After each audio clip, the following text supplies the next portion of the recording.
namanya diameter. Nih misalkan ya, ibu punya lingkaran. Nih diameternya 7, berarti rumusnya 22/7 pi-nya. Rumusnya dulu ini apa rumusnya? Pi dikali D. Ini rumus untuk mencari keliling lingkaran, tapi kalau ininya diameter, rumusnya pi kali D.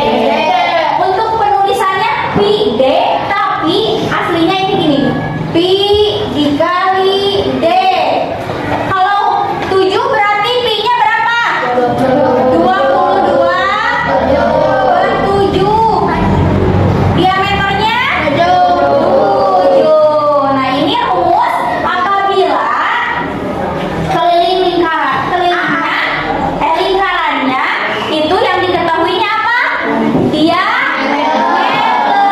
Terus untuk jadi ada dua, ada yang diameter, ada yang jari-jari. Sekarang kalau yang jari-jari, Kak, itu melambangkan apa tadi?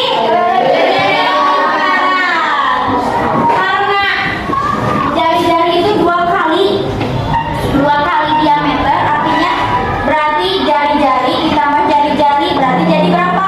Jadi apa? Ya, berarti ada 2 dikali pi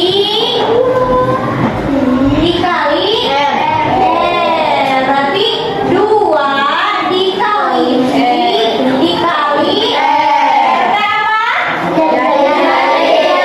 Semuanya udah kebagian? Ini yang lingkaran udah? LKPD-nya udah? Coba lihat yang kertas LKPD. Jadi ini akan dikerjakan bareng-bareng. Bawa gunting, bawa garis, ruler. Lihat, coba lihat dulu yang nomor 1. Buatlah lingkaran dengan diameter 14. Sudah ada lingkarannya?